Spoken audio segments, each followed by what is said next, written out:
Et puis hier nuit, le président de la République, le président Laurent Gbagbo et son invité, l'ancien ministre français de la Culture, Jack Lang, ont fait une virée nocturne. Ils ont effectué une sortie à la rue Princesse à Yopougon et au Café de Rome au Plateau, une promenade pour découvrir Abidjan by Night, le compte-rendu d'Albert Niango. Vendredi 28 mars 2008, rue Princesse de Yopougon, il est 23 h. Le temple des nuits chaudes de la capitale économique vit à son rythme habituel. Dans ce décor fait de pénombre, de néons, de boissons qui coulent à flot, de musique à profusion et de monde qui bouge, l'on était bien loin de savoir le chef de l'État présent en ces lieux. Le moment de surprise passé et l'alerte donnée, la foule spontanément sortie de nulle part s'est mise à ovationner, à acclamer le président de la République. Yopougon la joie était subitement en fête.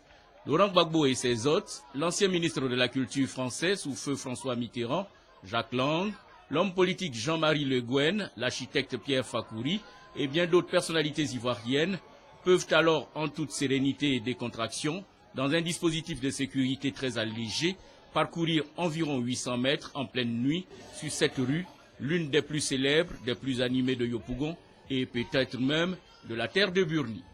Le Queen's Discothèque, l'un des dancings de cette rue, va accueillir la délégation présidentielle. Les décibels lâchés par les puissants haut-parleurs ne pouvaient laisser longtemps indifférents et étaient, vous vous en doutez, une invitation sonore à laquelle personne ne pouvait résister. Regardez et admirez ces pas de danse de mélomanes avertis. Monsieur le Président, accompagné bien sûr ce soir par sa fille Lia. Attention les mouchoirs, je vais voir du bleu en l'air.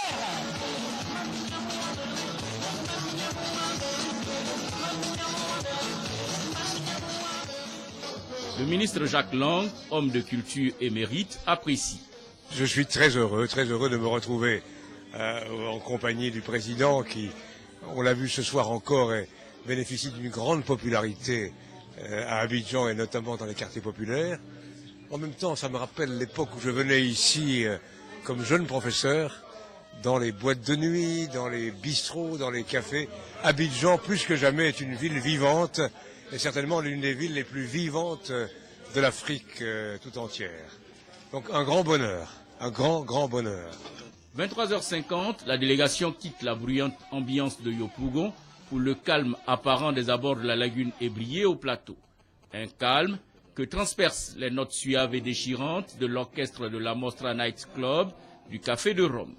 Laurent Gbagbo et ses hôtes peuvent savourer le retour de la paix en Côte d'Ivoire. On sort de la guerre. Il faut indiquer qu'on sort de la guerre par les actes. Et des amis sont venus me voir. Alors nous avons décidé de faire un peu le tour d'Abidjan by Night pour indiquer aux Ivoiriens que la guerre est finie. Et les Abidjanais le savent, mais pour que tous les autres le sachent. Et la guerre est finie, qu'ils peuvent sortir, ils peuvent s'amuser. Voilà. Merci. Que la vie reprend le dessus. Ce n'est pas seulement Pâques, mais c'est la résurrection de la Côte d'Ivoire. Encore une leçon de courage, d'humilité et de partage de Laurent Gbagbo. Partage du quotidien de ses concitoyens grands et petits. À méditer. Il était minuit 40, l'heure de la séparation.